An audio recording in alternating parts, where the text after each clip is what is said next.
150 familias fueron afectadas por el desbordamiento del río Chilintomo, que destruyó un muro de contención en la provincia de Los Ríos. Mientras en Azuay, el agua que cayó de una montaña arrastró tierra y sedimentos en la vía Cuenca Girón Pasaje. El presidente ejecuta cambios en el gabinete tras las elecciones. Zaida Rovira deja el Ministerio de Inclusión Social y Económica, asumirá la gobernación del Guayas y su reemplazo será Harold Burbano.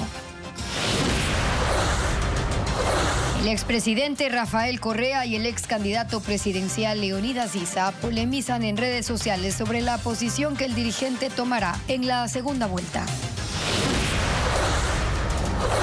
Sicarios emboscaron y asesinaron a tiros al jefe político del cantón Olmedo, que viajaba en vehículo por un camino rural de Manabí. 3 madres que sometían a sus 5 hijas a pornografía infantil fueron detenidas gracias a información proporcionada por los Estados Unidos.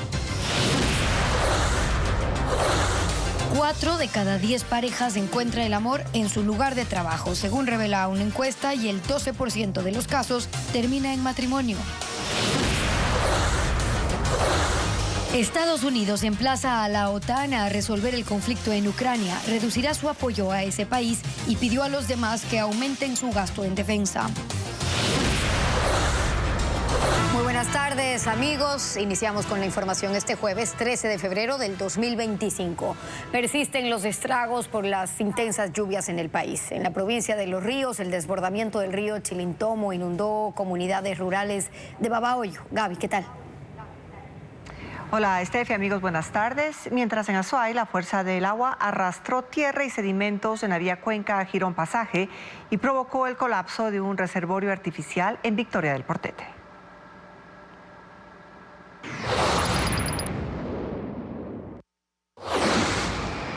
La provincia de Los Ríos vuelve a sentir el golpe del invierno. En la parroquia Febres Cordero, zona rural de Babahoyo, el río Chilintomo se desbordó tras un aguacero, inundando los recintos Los Álamos y La Macarena. Al menos 25 metros del muro de contención colapsaron, permitiendo que la corriente avanzara con fuerza y llenara de agua las viviendas de 150 familias. En la zona de ingreso a Los Álamos, el nivel supera las rodillas, obligando a los habitantes a caminar con los zapatos en la mano para ir al trabajo o a clases. Sí, de ley me toca salir con otro chor y cambiarme para poder ir a la universidad. Ya al regreso no importa porque me cambio, así me moje, pero ya la salida es lo difícil. Algunos han trasladado sus animales a zonas altas, mientras que otros han improvisado refugios en árboles para sus gallos. El desbordamiento también afectó cultivos de arroz, banano y cacao, aunque aún no se cuantifican las pérdidas. Además, en toda la parroquia Febres Cordero, 5 planteles educativos han pasado a modalidad virtual debido a la acumulación de agua en patios, aulas y alrededores.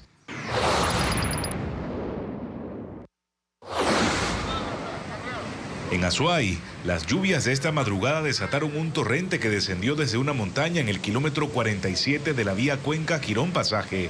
Algunos conductores se arriesgaron a cruzar la ruta, sorteando las fuertes corrientes. Pero las precipitaciones no solo desbordaron ríos, también provocaron el colapso de un reservorio artificial en la parroquia Victoria del Portete, sur de Cuenca. Desde esta mañana, técnicos de la prefectura y del municipio preparan un drenaje controlado, pues la estructura ha sobrepasado su capacidad de 50.000 metros cúbicos de agua y sus diques están fracturados, poniendo en riesgo a unos 3.000 habitantes de 5 comunidades. La situación se agravó anoche, luego de que otro reservorio en una zona más alta colapsara tras las lluvias recientes, liberando una corriente que descendió 5 kilómetros. Para reducir la amenaza, se instalarán tuberías de PVC de 200 milímetros y se emplearán bombas de succión que permitirán liberar el agua de forma controlada. El drenaje tomará 5 días. Según el municipio de Cuenca, ambos reservorios fueron construidos sin los estándares técnicos adecuados. La sequía debilitó sus paredes y con las lluvias, la presión sobre los diques aumentó hasta hacerlos colapsar. 2 años después del deslave que sepultó 5 barrios en Alausí, el suelo aún muestra cicatrices de la tragedia. Y a pesar de ello, algunas familias han regresado a vivir en esa zona de riesgo, sin electricidad, sin agua, porque aseguran que no tienen otra opción. A 2 años del deslave que sepultó 5 barrios en Alausí, el lugar aún carga la memoria del desastre. El suelo sigue abierto, marcado por cicatrices de tierra removida. En la zona cero, una extensa área verde ha comenzado a cubrir los escombros. Pequeños árboles y maleza crecen en los restos de paredes derrumbadas, techos y pilares de las 57 viviendas destruidas, así como el Coliseo Cantonal. Son rastros de lo que dejó el 26 de marzo de 2023, cuando la tierra se tragó 24 hectáreas, dejando 65 muertos y 10 desaparecidos. Desde entonces la zona fue declarada en alerta naranja y se estableció un polígono de riesgo de 247 hectáreas. La recomendación que siempre se ha realizado por parte del Estado es que se declare zona no habitable, por los riesgos que aún está activo este tema del deslizamiento. Sin embargo, 104 casas siguen en pie dentro del área de riesgo y pese a la tragedia y al peligro latente de nuevos deslaves, 22 familias han regresado. Han levantado muros de contención con ladrillos, restaurado y pintado paredes, porque aseguran que no tienen a dónde ir, viven entre la zozobra, sin electricidad ni agua, pastoreando los pocos borregos y vacas que les quedan. Los pocos ahorros que uno se ha tenido, pues ya no alcanzaba, ya no teníamos para pagar renta. Entonces decidimos regresar, no solo yo, los vecinos al frente, más abajo. Prácticamente como desamparados, no tenemos seguridad. Mientras tanto, otras familias siguen en casa de parientes o pagando arriendo. La montaña que colapsó dejó un saldo de 1.600 damnificados. En 2023, el gobierno de Guillermo Lasso prometió reconstruir al menos las 57 viviendas destruidas, pero hasta ahora lo único visible es un terreno aplanado y un muro en construcción en Muyinquís, a 2 kilómetros al sur de la zona del deslave. Aunque no se ven estructuras levantadas, desde la Dirección Provincial del Ministerio de Vivienda sostiene que el proyecto está por concluir. Con el apoyo del GAC municipal de Alausí se están conformando justamente los muros de contención, las plataformas. Mientras el plan estatal avanza lentamente, 6 familias que no forman parte del programa del Midubi han empezado a construir sus propias casas en un terreno donado, con la ayuda de la comunidad, migrantes en el exterior y donaciones de instituciones públicas y privadas. La obra tiene un 80% de avance y se ejecuta en el sector de Sinancumbe, al sureste de Alausí. 2 años después del desastre, las alertas de nuevos deslizamientos persisten y la incertidumbre sigue marcando el día a día en Alausí. La unidad de delitos transnacionales capturó a un abuelo y 3 madres que utilizaban a sus 5 hijas menores de edad para producir y comercializar material pornográfico. Los videos llegaron a un ciudadano de Estados Unidos que también fue capturado en ese país, como informa Fabiola Santana.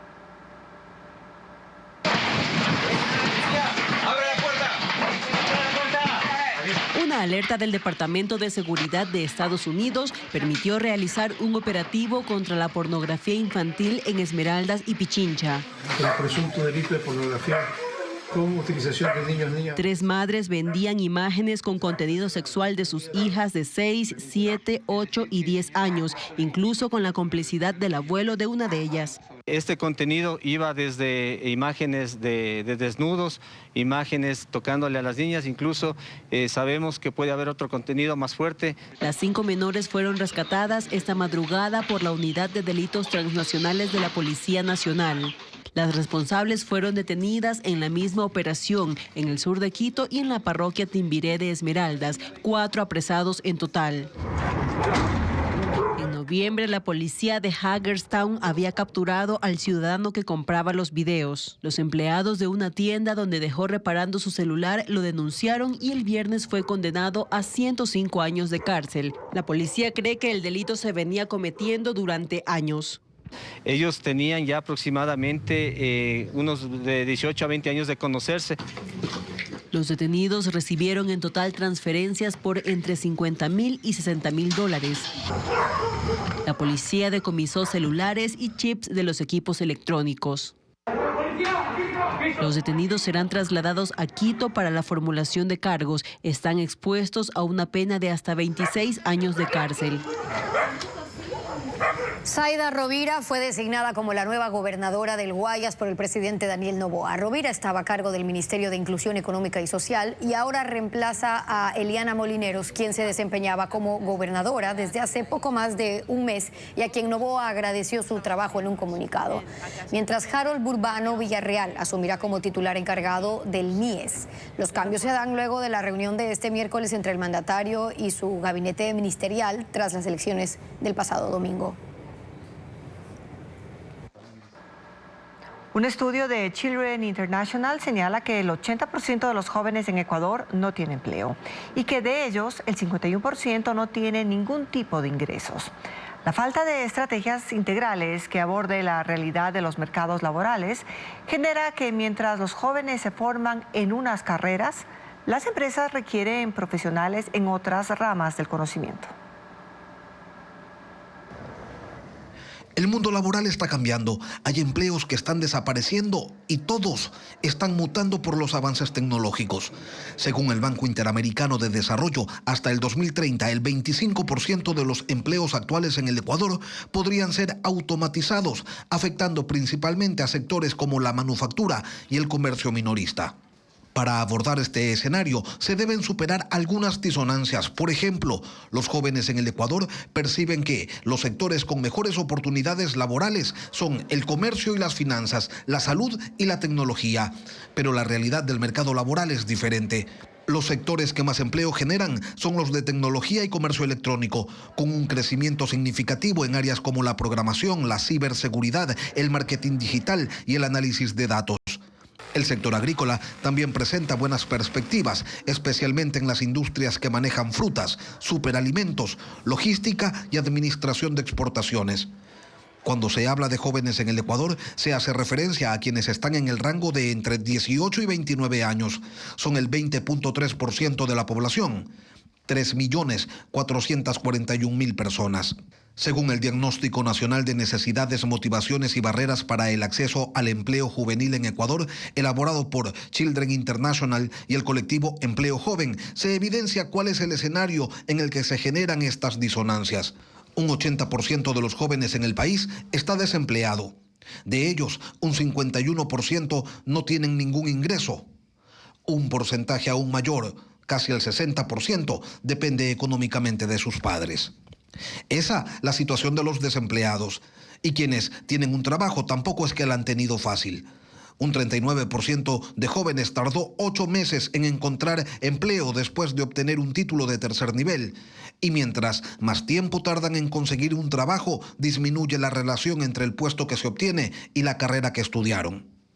Ahora, desde lo cualitativo, los jóvenes sostienen que las principales dificultades para conseguir un empleo son la falta de experiencia, requisitos excesivamente específicos o exigentes, la alta competencia en el mercado. Los empleadores lo ven de otra manera. Un 67% dijo que los jóvenes recién graduados carecen de habilidades críticas como la comunicación efectiva, el trabajo en equipo y la resolución de problemas, lo que dificulta su integración exitosa en el mercado laboral. A esto se suma la falta de una visión estratégica nacional que agrupe y procese estas lecturas distintas sobre el mercado laboral, sus dinámicas altamente variables y el impacto de las nuevas tecnologías. Ausencias que impiden avisorar un cambio en el precario escenario laboral. El secretario de Defensa de Estados Unidos, Pete Hegseth, en reunión de la OTAN, anunció que su país reducirá su apoyo al gobierno de Ucrania y solicitó a los 32 miembros de la alianza aumentar su gasto en defensa, mientras el secretario del Tesoro entregó una propuesta económica al gobierno ucraniano para cubrir la ayuda que Estados Unidos ha entregado a Kiev por la guerra.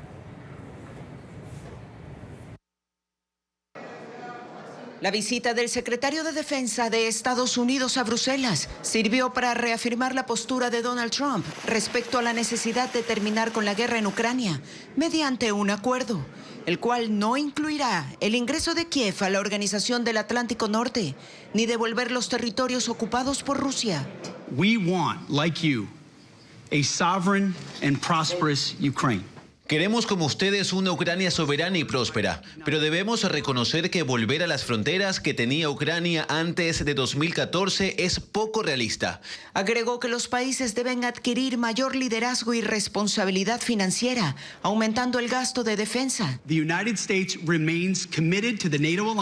Estados Unidos sigue comprometido con la alianza de la OTAN, pero no tolerará una relación desequilibrada que fomente la dependencia. Queremos el empoderamiento de Europa para que asuma su propia seguridad. 23 de los 32 países miembros de la OTAN cumplieron con invertir el 2% de su Producto Interno Bruto en presupuesto de defensa en 2024, pero un tercio aún no lo hace. Y aunque estos anuncios no fueron una sorpresa, hubo reacciones en contra. Sobre negociar con Moscú, el ministro de Defensa de Alemania, Boris Pistorius, calificó de lamentables las concesiones que hará el gobierno de Trump a Rusia, que incluyen ceder el este y el sur de Ucrania. Mientras que el secretario de Estado de Defensa del Reino Unido dijo que no puede haber negociación sobre Ucrania sin la participación de Ucrania, refiriéndose a la conversación telefónica que sostuvieron ayer Putin y Trump. El secretario del Tesoro de Estados Unidos, Scott Bessent, viajó a Kiev y entregó una propuesta de acuerdo en materia económica para cubrir la contribución que ha hecho su país a la defensa de Ucrania. El presidente Volodymyr Zelensky explicó que su equipo de trabajo estudiará este borrador lo antes posible. En el juicio del caso Purga, la Fiscalía presentó a un experto constitucional que concluyó que Pablo Muentes y su primo abusaron del derecho. Muentes presentó un habeas data para evitar una deuda y conseguir una millonaria indemnización del Banco del Pacífico, y su primo para hacerse de terrenos en Durán. Informa Jacqueline Rodas. En el sexto día del juicio del caso Purga, la Fiscalía presentó al tribunal al perito David Cordero, un experto en derecho constitucional que se conectó desde Estados Unidos. El perito analizó 3 acciones constitucionales otorgadas por jueces de Guayas y concluyó que todas se concedieron de forma irregular. El exasambleísta Pablo Muentes abusó del derecho, dijo el experto, al presentar un habeas data para que se extinga su deuda con el Banco del Pacífico y para además conseguir una indemnización de $4 millones. Cordero explicó que un habeas data no sirve para eso. Sin embargo, 4 jueces de Guayas fallaron a su favor. Los 4 son procesados junto con Muentes en el caso Purga: Johan Marfetán, Guillermo Valareso, Reinaldo Ceballos y José Poveda. La otra causa analizada fue el habeas data presentado por Fausto Alarcón, primo de Muentes, con el mismo abogado, en el caso conocido como tráfico de tierras. El perito concluyó que también hubo abuso del derecho, porque este tipo de recurso no puede usarse para determinar la propiedad de un bien, en este caso, terrenos en Durán. La última causa fue una acción de protección presentada por el Cuerpo de Ingenieros del Ejército, que evitó que la entidad militar quede fuera de un contrato por $30 millones con una empresa municipal de Quito. La concedió un tribunal de la Corte de Guayas del que formaba parte la presidenta Fabiola Gallardo. El experto le dijo al tribunal que pese a que está prohibido por la Corte Constitucional, el Cuerpo de Ingenieros presentó recursos sucesivos con distintos proponentes, disfrazando que se trata de acciones diferentes. En la tarde, el fiscal Wilson Toainga continuará con la presentación de testigos. Ha prescindido de decenas de ellos ante la premura del tiempo. En 19 días caduca la prisión preventiva de los procesados. 1.297 personas han sido deportadas en lo que va del año desde Estados Unidos. La canciller Gabriela Sommerfeld informó que todos reciben $50 para urgencias a su arribo al país y pueden acogerse al bono de $470 que ofrece el gobierno. Patricio Díaz informa que la funcionaria estuvo en la asamblea. 12 vuelos con ecuatorianos deportados llegaron al país en lo que va del año. 3 de ellos en aviones militares. Según informó la mañana de este jueves la canciller Gabriela Sommerfeld a la Comisión de Movilidad de la Asamblea, 1.297 personas han sido deportadas en 2025. Desde 2022 se reciben 2 vuelos semanales con un promedio de 120 migrantes. En ese año llegaron 3.770 personas. El número creció hasta 18.449 en 2023 y en 2024 bajó a 13.589. La ministra dijo que quienes llegan al país deportados reciben en el momento de su arribo $50 del Programa Mundial de Alimentos para sus necesidades urgentes. Incluyen alimentación, llamadas telefónicas, transporte, higiene de las personas retornadas a su llegada o cualquier necesidad que considere el individuo, la persona. Los migrantes llenan un registro mediante el que, según la canciller, son incluidos en los programas de atención prioritaria de los ministerios. Además, dijo, recibirán un bono de apoyo de $470 mensuales durante 3 meses. Sin embargo, informó que quienes han retornado aún no reciben el beneficio, porque el sistema se está implementando. El rato que llegan al aeropuerto de Guayaquil son instruidos sobre el programa, se les da las instrucciones para que se puedan registrar. Posteriormente, los diferentes ministerios van atendiendo a las personas. Es un programa que se está implementando. El decreto fue recientemente emitido. El correísmo cuestionó si se habían hecho esfuerzos para que los ecuatorianos retornados no sean esposados durante el viaje. Nos sentamos con las autoridades de Estados Unidos y las analizamos. Y por supuesto siempre demandamos que se respeten los derechos humanos. Eso es algo que siempre estamos nosotros permanentemente cuidando. Según la información de Cancillería, en Estados Unidos hay 1.204.000 ecuatorianos, de los que 800.000 están regularizados y 400.000 se mantienen de forma irregular. Una encuesta reveló que 4 de cada 10 ecuatorianos encuentran el amor en el trabajo y el 12% termina en matrimonio. Expertos señalan que esto se debe al tiempo que comparten y las preferencias en común. Adriana Bermeo detalla las cifras. Los ecuatorianos encuentran el amor en el trabajo. 4 de cada 10 según una investigación del portal Multitrabajos que explora las relaciones amorosas en el ámbito laboral. El informe, basado en 3.373 encuestas, concluyó que de los empleados que se enamoran en el trabajo, el 32% tuvo algunas citas sin formalizar la relación. El 35% pasó a un siguiente nivel y mantuvo una relación amorosa. El 10% convivió, el 11% formó una familia y el 12% contrajo matrimonio. Los expertos explican que el trabajo es tierra fértil para los enamoramientos por la cantidad de tiempo que comparten los empleados y las preferencias que tienen en común, como ejercer la misma carrera. La similitud genera simpatía y comprensión. Mantener una relación en el trabajo inevitablemente genera un impacto en la productividad, según la encuesta. El 51% considera que las consecuencias fueron negativas. El 40% asegura haber tenido distracciones frecuentes, el 20% conflictos emocionales, un 20% dificultad para tomar decisiones objetivas y 20% falta de profesionalismo. Conflictos de intereses también, favoritismos, que eso también se ve en muchos de los casos dentro de las compañías y que eso también impacte directamente en lo que es la cultura y el entorno de trabajo. En contraste, el 49% considera que los efectos fueron positivos en su desempeño laboral, 43% mejoró su motivación, 14% redujo el estrés, 14% incrementó su productividad, 14% fomentó la colaboración y el apoyo, y el 11% tuvo un ambiente de trabajo más positivo. Los trabajadores que mantienen una relación sentimental en su trabajo prefieren la discreción. El 51% la mantuvo en secreto, el 37% la compartió con algunos compañeros y el 12% la hizo pública. Las empresas en el Ecuador tienen reglamentos internos. Solo el 43% maneja una política específica sobre relaciones amorosas. Algunas son radicales y prevén la desvinculación de uno o ambos trabajadores. Sicarios asesinaron al jefe político del Cantón Olmedo en Manabí. Según la policía, los hombres emboscaron a René Zamora cuando conducía en un camino rural. La víctima ocupó el cargo por más de un año.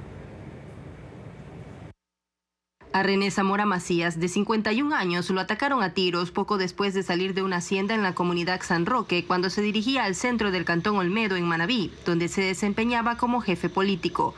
El crimen ocurrió alrededor de las 5:30 de la tarde. Sicarios lo emboscaron mientras circulaba en su camioneta por un camino de tierra y le dispararon al menos 2 veces. Las balas impactaron el parabrisas y destrozaron la ventana del conductor, acabando con la vida de quien ocupó el cargo de jefe político de este cantón por más de un año. El Cantón Olmedo siempre ha sido un cantón pacífico, tranquilo.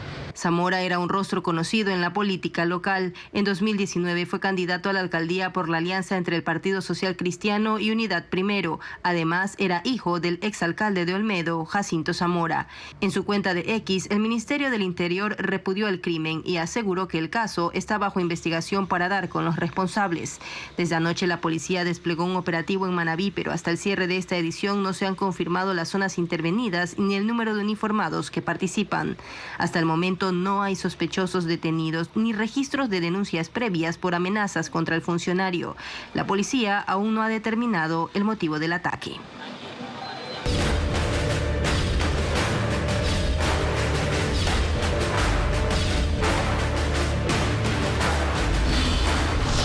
Elecciones 2025. Leonidas Issa y Rafael Correa protagonizaron un nuevo cruce de acusaciones en redes sociales. Esto mientras se concreta el apoyo del movimiento indígena para la segunda vuelta. Diego Puente con el reporte. El presidente de la CONAIE, Leonidas Issa, dice no haber tomado todavía una decisión para endosar los votos que le favorecieron en la primera vuelta. Ha dado largas escudándose en que ese tipo de apoyos se definen en un consejo político del movimiento indígena. Es parte de su estrategia para tener más espacios de negociación. Lo que sí definió es que no llamará al voto nulo ideológico, como lo hizo en el 2021. En mi posición y sobre mi riesgo, lo que está claro es que seguir tolerando el odio de uno, el odio de otro para garantizar a la derecha, eso ya basta. Rafael Correa aprovechó la entrevista en la radio Outsiders para confrontar en su cuenta de X. Dijo que para el movimiento indígena nunca fue una opción el nulo ideológico y que eso fue lo que permitió que Guillermo Lasso gane las elecciones en el 2021. La publicación de Correa fue calificada por dirigentes indígenas como un intento de dinamitar los diálogos, y hubo incluso algunos de ellos que pidieron quitarle el celular a Correa hasta que pasen las elecciones. Issa también respondió, recordó las agresiones a los territorios indígenas en el gobierno de Correa y lo responsabilizó de haber dejado en el poder a Lenín Moreno. Cuando la arrogancia nuble el entendimiento del momento histórico, jamás habrá espacio para una verdadera autocrítica que permita encontrar soluciones para el país. Issa obtuvo 530,000 votos en la primera vuelta. Según dijo, no conversará con ADN y reprochó al gobierno de Noboa por sus políticas petroleras y mineras. ADN busca votos de las bases de Pachacutic y de la CONAIE, que han sido críticas con Leonidas Issa. La relación entre el expresidente Rafael Correa y los movimientos indígenas ha estado llena de altibajos. La dirigencia indígena apoyó la primera candidatura de Correa, pero pasó poco tiempo antes de que dejaran de sentirse representados por la Revolución Ciudadana. Dicen que las relaciones son así, de amores, peleas y reconciliaciones. Entre Rafael Correa y los movimientos indígenas todo estuvo bien hasta el llamado Asamblea Constituyente en el 2007. Y luego de eso llegó el primer sacudón. Se cree en República Independiente. Era el 2009 cuando los indígenas anunciaron y concretaron un levantamiento. No fue una protesta larga, pero sí violenta, a tal punto que un miembro de la comunidad Shuar, el profesor Bosco Huizuma, resultó muerto. Obviamente el gobierno dijo que él no fue. Que no le echen la culpa a la policía que fue desarmada. El levantamiento se superó, pero las relaciones quedaron resentidas, bastante.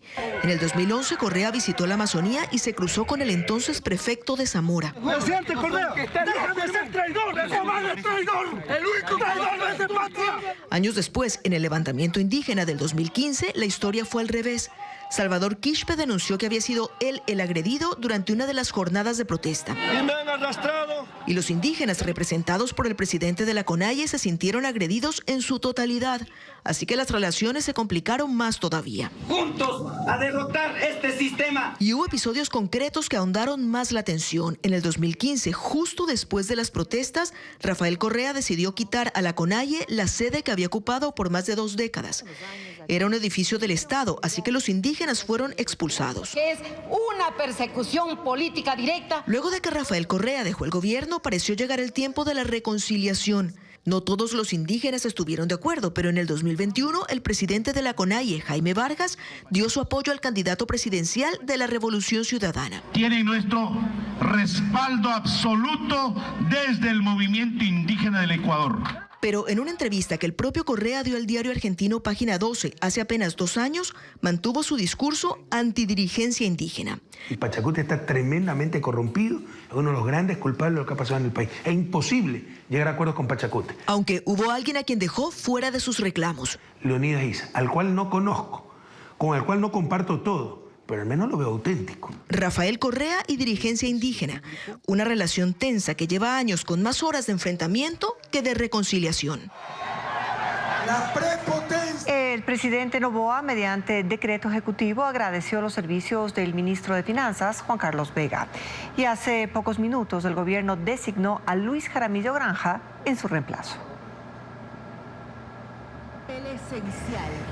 El Departamento de Justicia de Estados Unidos demanda a las autoridades de Nueva York por obstaculizar su política antimigratoria y las deportaciones masivas. La demanda hecha por la fiscal general de la Nación, Pam Bondi, nombra a funcionarios, incluida la gobernadora Kathy Hochul y la fiscal general del estado, Leticia James. El Departamento de Justicia ya presentó demandas similares la semana pasada contra Chicago y el estado de Illinois. El Departamento de Seguridad Nacional eliminó una subvención de $59 millones destinados a pagar hoteles de lujo en Manhattan para acomodar a los solicitantes de asilo. Una explosión en un centro comercial de Taiwán mató a 5 personas y dejó a otras 26 heridas. El estallido ocurrió durante los trabajos de remodelación en el piso 12 del edificio.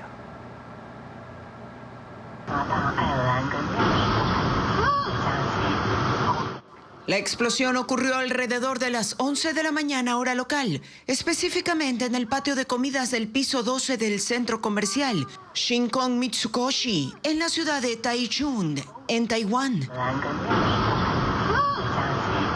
El estallido dañó partes del exterior del edificio, los elevadores y las escaleras. Además, los fragmentos que salieron disparados quedaron esparcidos en las calles. En medio del caos, los agentes de tránsito desviaron el tráfico y cercaron el área, mientras que el personal de seguridad evacuó a las personas del centro comercial.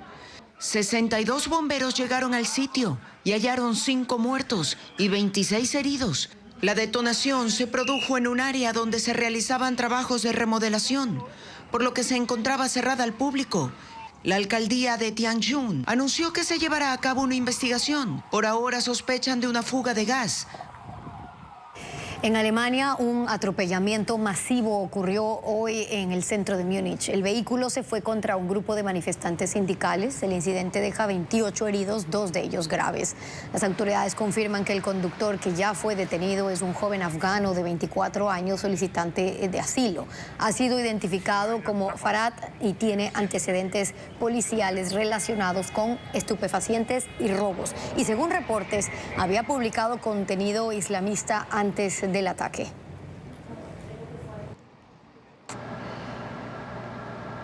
Hamás confirma que liberará a nuevos rehenes este sábado para preservar el alto al fuego en Gaza y está a la espera de la respuesta de Israel. Hamás dijo el lunes que suspendía la liberación acusando a Israel de violar el alto al fuego, pero ahora los milicianos aseguran que se ha alcanzado un pacto con los negociadores de Qatar y confirman su postura de continuar con el canje de secuestrados por prisioneros palestinos. Sin embargo, el primer ministro Benjamín Netanyahu los desmiente y está reunido con la cúpula de seguridad de su gobierno para evaluar la situación.